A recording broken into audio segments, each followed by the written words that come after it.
오늘 할 주제는 족소음 신경에 대해서 할 건데, 어떤 처음에 공부할 때도 그렇고 많이 공부해도 그렇고 이게 혼동스러운 걸 많이 있어요. 이렇게 화하고 수가 같이 존재한다고 하니까 여기서 이해하기 어려운 면이 좀 있다. 그래서 뭐 여기에 보면 개념, 어려운 개념이 신정 이런 게 이제 일상생활에 많이 안 쓰는 말이니까 명문, 상화, 수승화강 이렇게 추상적인 개념이 많은 거고요.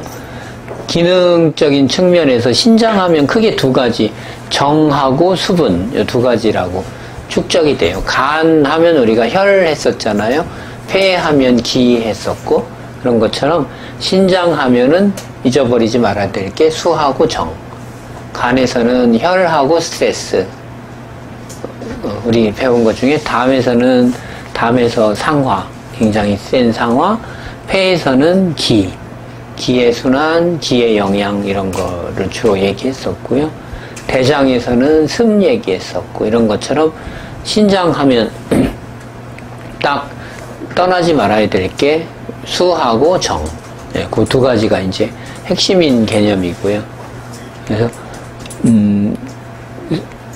수할 때 수의 수분 대사는 폐장, 비장, 신장, 삼초, 방광 이런 순서로 이렇게 많이. 우명무는 양기, 상화, 성기능, 하복부의 따뜻한 기운에서 개별 약재로는 파극천 하면 알아듣나요?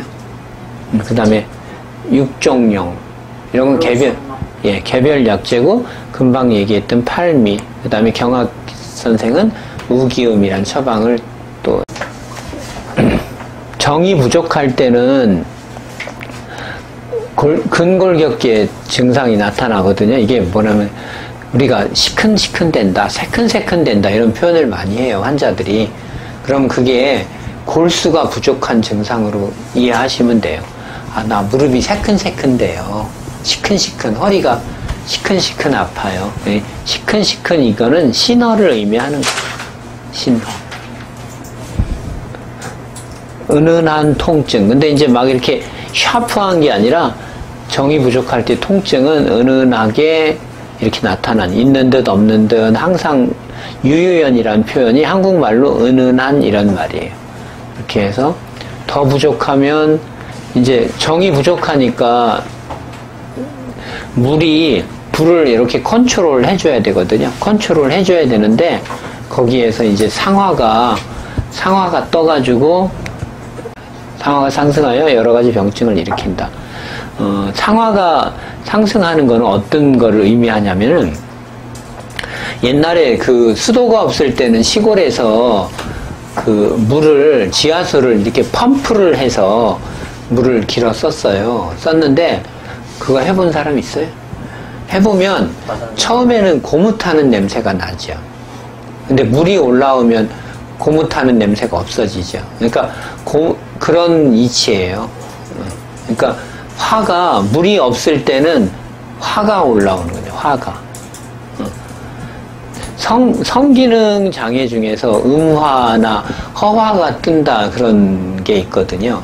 그러니까 그런 게 뭐냐면은 어떤 성 중독이나 도착 같은 거가 된 사람들은 그러니까 그게 이제 음화가 떠가지고 그런 거를 계속 하게 돼요. 그게 어떤 성기능이 좋은 게 아니고 화가 뜬 거죠.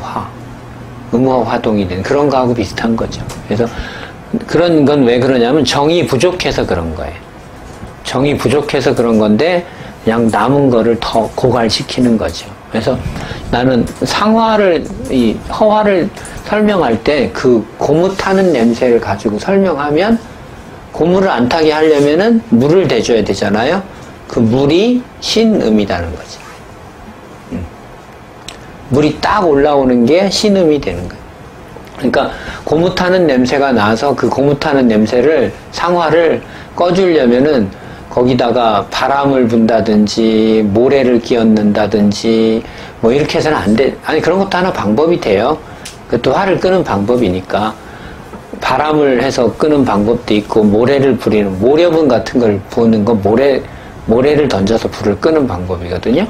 용골모려, 갱년기장에 화를 끌 때 용골모려를 집어넣어서 화를 꺼요. 그럼 모래를, 우리 불났으면 모래주머니 던지잖아. 그러니까 그게 그런 방법이고, 불이 났을 때 이렇게 촛불을 훅 불어서 끄잖아요. 바람을 불어서 끄는 거잖아요. 그러니까 한방에서는 바람을 불어서 이렇게 불을 날려버리는 그런 방법도 있잖아요. 풍약들을 써서. 그런 방법도 있고, 이제 지금처럼 물을 대줘서 꺼주는 게 이제 상법이거든요.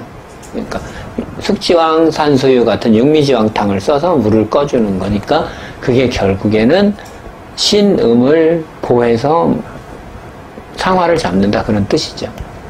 근데 이제 임상상 난치에 속하는 병들은 벌써 이런 것들이 많이 껴 있어요. 난치병은 벌써 상화의 단계까지 진행이 된 거예요. 그러니까 조금 신음이 부족해서 하는 사람들은 병원에 잘 안 오겠죠. 상화까지 껴서 상화가 몸에 다니면서 어떤 관절의 병증을 일으킨다든지, 눈에 이상한, 눈이나 귀에 어떤 뭐 망막의 이상이라든지, 뭐 비문증이 생긴다든지, 뭐 초점이 흐려진다든지, 뭐 귀에서 소리가 나고 이롱이 오고 뭐 이렇게 됐을 때, 상화가 많이 떴을 때 여러분한테 오겠죠. 그러니까 치료가 상당히 수월하지는 않겠죠. 오래 걸리겠고, 신음부터 보여줘야 되니까, 그러면서 상화를 잡아야 되니까. 그래서 근데 이거는 병인론을 하든 우리 그 동기 한의사 김구영 선생이 하던 얘기인데요. 명문화가 상승하는 거, 이 사람은 용화라고 표현을 했었어요. 그래서 신상화가 신장에 충분히 물이 먹을 게 있어가지고 신장에 있어야 되는데, 이게 있으면 건강한 건데, 이게 상승하는 거를, 상화 상승을 어떤 책에는 용화라고 얘기했다. 이거는 비 오는 날 용이 승천한다고 해서 용화라고 이름했다. 참 이름 멋있게 진 것 같아요. 비 오는 날 용이 하늘로 올라간다고 해서 용화라고 했는데, 그게 상화 상승하는 것과 비슷하다. 이는 병적인 허화 상승에 내가 금방 얘기했던 어떤 눈에 충혈된 거, 귀의 병들, 두통, 혈압 상승, 이런 거. 어떤 사람은 혈압이 상승하는데 발은 싸늘하고 얼굴만 벌겋고 그런 사람이 있지. 허화가 올라간 거죠. 그런 사람들은 화만 꺼주면 치료가 안 되는 거예요. 허화니까. 또 그러니까 잘 봐야죠. 이게 염증도 마찬가지고요. 그래서 신음하고 뭐 이런 것들을, 신음과 상화의 관계, 이제 신주수, 이건 뭐 서양의학에서 키드니는 워러에 관계되는 그런 거니까 이건 너무 이제 당연하게 이렇게 돼 있는 거잖아요. 그런 개념이고. 근데 이제 폐는 수지상원이니까 수액대사, 아까 얘기한 거 폐, 비, 방광, 삼초, 이런 것들이 다 수액대사에 관계한다. 그러니까 어떤 소변 저류나 이런 것들이 있으면 내가 금방 얘기했던 경락이나 장부들을 한 번씩 살펴봐야죠. 이쪽에 문제가 있나. 경거불의를 보하고 태백태계를 사한다. 그래서 이거를 항상 이렇게 생각하세요. 신장을 정상화한다. 내가 삼리곡지를 보한다고, 대장정격이 삼리곡지를 보호하거든요. 그럼 근데 토를 보하잖아요. 근데 그거를 어떤 사람들은 그렇게 해석해요. 그럼 자꾸 습을 더 넣어주는 거 아니냐. 습을 빼는데. 그러니까 그렇게 생각하지 말고 대장정격 얘기하는 거예요.